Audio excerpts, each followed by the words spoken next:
Cricket ஃபேன்ஸுக்கு வணக்கம். இன்னொரு 3 நாள்ல ஐபிஎல் வீக்குக்குள்ள என்ட்ரி ஆக போறோம். ஸோ அதுக்கப்புறம் மஜாவான விஷயங்கள் அடுத்த 2 மாசத்துக்கு இருக்குங்கிறதுல எந்த விதமான மாற்றமும் இல்லை. திஸ் வீடியோ அபவுட் சிஎஸ்கே உடைய மிகப்பெரிய இஷ்யூ பத்திரானா இஷ்யூ. நிறைய பேர் போட சொல்லி கேட்டிருந்த ஒரு விஷயம். ஸோ பொதுவாக பத்திரானா ஆடணுமா நேதன் எல்லிஸ் ஆடணுமா நம்ம கேட்கும் போதே நிறைய பேர் பத்திரானா அப்படிங்கிற மாதிரியும் சொல்லலாம், எல்லிஸ் அப்படிங்கிற மாதிரியும் சொல்லலாம். பொதுவாக சிஎஸ்கே யாருக்கு போக போறாங்க? இது மட்டும் கிடையாது, சிஎஸ்கேல இன்னொரு பிரச்சனையும் இருக்கு. ரச்சின் ரவீந்திராவா இல்ல டிவான் கான்வேவா அப்படிங்கிற விஷயம். ஸோ ஓவராலா யாருக்கு அவங்க போக போறாங்க, குறிப்பா பத்திரானா இஷ்யூக்கு என்னதான் தீர்வு, சிஎஸ்கே உடைய பவுலிங் யூனிட் குறிப்பா டெட் பவுலிங் யூனிட் எந்த அளவுக்கு அடி வாங்க போது, எந்த அளவுக்கு இம்ப்ரூவ் பண்ண போறாங்க அப்படிங்கிற கம்ப்ளீட் டீடைல பார்க்கலாமா? அதுக்கு முன்னாடி ஃபர்ஸ்ட் டைம் சேனலுக்கு வரீங்கன்னா மறக்காம சப்ஸ்கிரைப் பண்ணி சப்போர்ட் பண்ணுங்க. அப்பதான் அப்டேட் எல்லாமே எங்களை வந்து சேரும். சரி வாங்க வீடியோக்குள்ள போலாம். ஸோ பத்திரானா இஷ்யூ இதுக்கு முன்னாடியும் ஒரு சில வீடியோல நான் சொல்லியிருப்பேன்.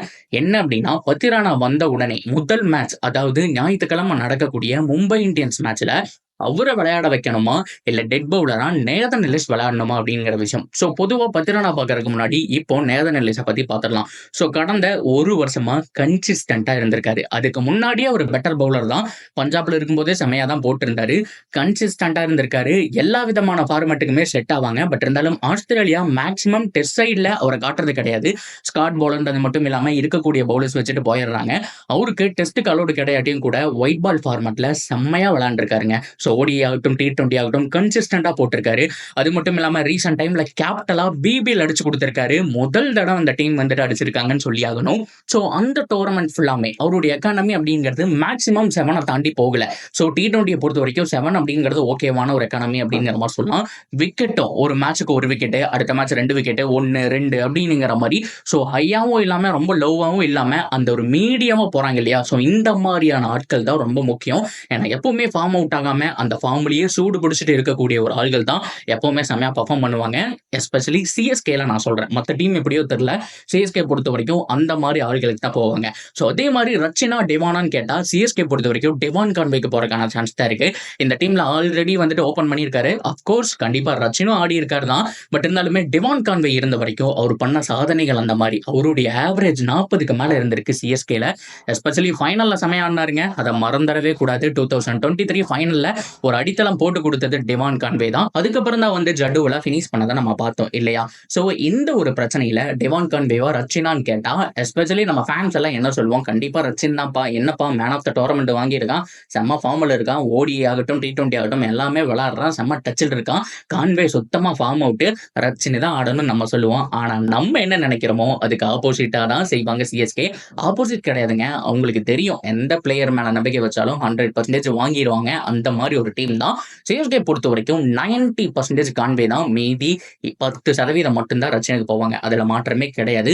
மேபி 2 பேருமே ஸ்குவாட்ல இருக்கிற மாதிரி இருந்தது அப்படின்னா ஸோ ஒரு ஆல்ரவுண்டரை டிராப் பண்ணுவாங்க. மேபி அது ஒரு சாம் கரனா இருக்கிறதுக்கான சான்ஸ் இருக்கு. சாம் கரனை டிராப் பண்ணிட்டு ஸோ ரொம்ப முக்கியமா சேப்பாக பொறுத்த வரைக்கும் நூர் அகமது பத்திரானா 2 பேரை எடுத்துக்கிட்டு ஸோ அதுக்கப்புறம் டாப்ல ரச்சின் அண்ட் கான்வே 2 பேரையுமே ஆட வைக்கிறதுக்கான சான்ஸ் இருக்கு. இது இன்னொரு செனாரியோ. சரி ஓகே, அப்படியே கட் பண்ணிட்டு பவுலிங் இன்சியோக்கு வருவோமா? இதே பிரச்சனை தான் இந்த பவுலிங் யூனிட்லயே போயிட்டு இருக்கு. அதனாலதான் ஒரு எக்ஸாம்பிள் காமிச்சா பேட்டிங்லயும் இந்த மாதிரி பிரச்சனை இருக்குன்னு சொல்லிட்டு. பவுலிங்கை பொறுத்த வரைக்கும் நேதன் எல்லிஸ் தான் ஃபார்ம்ல இருக்காரு அப்படின்னா கூட பத்திரானாக்கு என்ன பிரச்சனை அப்படின்னா அந்த ஒரு ஷோல்டர் தாங்க. அதாவது அவரோட ஆக்ஷனை மாத்தி போட்டாரு இன்ஜுரியை கம்மி பண்றதுக்காக. அதுதான் அவருக்கு மிகப்பெரிய ஆபத்தா வந்து முடிஞ்சதுன்னு சொல்லி ஆகணும். இதே ஸ்டீஃபன் பிளமிங் கோச்சா இருக்கக்கூடிய ஜேஎஸ்கேல பெஞ்ச் செய்யப்பட்டார். எத்தனை பேர் நோட் பண்ணீங்கன்னு தெரியல. அந்த டோர்னமெண்ட்ல ஆல்மோஸ்ட் ஒரு 3 to 4 மேட்சஸ் பெஞ்சில் தான் இருந்தாருன்னு சொல்லி ஆகணும். ஸோ அந்த அளவுக்கு அடி பயங்கரமா வாங்கினாரு. 4 ஓவர்ல 45-50ங்கிற மாதிரிலாம் போயிட்டு இருந்தாரு. ஸோ அந்த அளவுக்கு பத்திரானாக்கு விக்கெட்லெஸ்ஸாகவும் இருந்தாரு. அட் த சேம் டைம் ரொம்ப எக்ஸ்பென்சிவா போனாருங்கிற மாதிரி குறை வச்சுட்டாங்க. இப்போ மறுபடியும் சிஎஸ்கேல எடுப்பாங்களான்னு கேட்டா மறுபடியும் அதே தியரியை நான் உங்களுக்கு வேற மாதிரி சொல்றேன். எஸ், நேதன் எல்லிஸ் கேப்டனா அடிச்சிருக்காரு. அட் த சேம் டைம் ரொம்ப முக்கியமா கன்சிஸ்டன்டாவும் இருக்காரு அப்படின்னா முதலா யாரை எடுப்பாங்கன்னா என்னை பொறுத்த வரைக்கும் பத்திரானா தான். ஏன்னா சிஎஸ்கே ஒன்ஸ் நம்பிக்கை வச்சுட்டாங்கன்னா அவுட்புட் வாங்காம விட மாட்டாங்க இல்லையா? ஸோ அதே பத்திரானாவை மேபி ஒரு ஆக்ஷன் சேஞ்ச் பண்ணிருக்கலாமே. ஏன்னா ஒரு விளையாண்டு கிட்டத்தட்ட 1 மாசம் 2 மாசம் பக்கம் ஆகுது. ஸோ இதுக்குள்ள எவ்வளவு தூரம் ஒரு பயிற்சி பண்ணியிருக்காரு, மாத்திருக்காரு, இல்ல சிஎஸ்கேக்காக தான் இன்ஜுரி ஆயிடக்கூடாதுன்னு சொல்லிட்டு அவ்வளவு தூரம் கட்டுக்கோப்பா இருந்தாரா அப்படிங்கிறது கூட நமக்கு தெரியாது. ஆனா தோனி அண்டர் தோனிக்கு கீழே அவரு பெட்டரா பெர்ஃபார்ம் பண்ணியிருக்காரு. ஸோ என்ன பொறுத்த வரைக்கும் பத்திரானாவை தான் எடுப்பாங்க. Maybe 2 foreign fast bowler, for எக்ஸாம்பிளுக்கு நூர் அகமது வந்துட்டு சேப்பாக்ல கண்டிப்பா ஆடிடுவார். அதுல மாற்றமே கிடையாதுங்க. இதுவே அவையில போய் ஆடும்போது அவருக்கு பதிலா நேதன் எல்லிஸ் வரலாம். அப்படி இல்லைன்னா பத்திரானாவா அதே மாதிரி ஜேஎஸ்கேல பார்த்த மாதிரி ஸ்டீஃபன் பிளமிங் ஒரு 4 மேட்ச் பார்ப்பாரு. 4 மேட்ச்லயே சொதப்புறாரு, 40+ ரன்னுக்கு மேல போறாருன்னா மட்டும்தான் இந்த ஒரு ரேர் கேஸ் நடந்தா மட்டும்தான் அவரை பெஞ்ச் பண்ணிட்டு எல்ஐஸ் உள்ள வரக்கான சான்ஸ் இருக்கு. So that's video guys. ஓவராலாக எல்லாமே கிளியர் பண்ணிட்டேன்னு நினைக்கிறேன். மிகப்பெரிய டவுட்டு. சரி ஓகே அதெல்லாம் சொல்லிட்டேன், எப்பப்பா வர போறாரு பத்திரனா அண்ட் நேதன் எல்லிஸ் எல்லாம் அப்படின்னு கேட்டா, ஸோ நம்ம ரச்சின் ரவீந்திரா நியூசிலாந்துல ஜாலி பண்ணிட்டு இருக்காருங்க. ஐ மீன் நியூசிலாந்து கிடையாது, நியூசிலாந்துல டூர் போயிருந்தாங்க இல்லையா.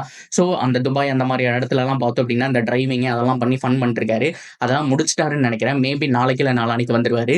சேம் அதே மாதிரி பத்திரானா இந்த சண்டேக்குள்ள வந்துருவாங்க. ஸோ நேதன் எல்லிஸ் அது மட்டும் இல்லாமல் ஃபாரின் பிளேயர் சாம் கரன் எல்லாமே பார்த்தோம் அப்படின்னா மண்டேக்குள்ள அரைவ் ஆகுறாங்க நியூஸ் தான் கிடைச்சிருக்கு.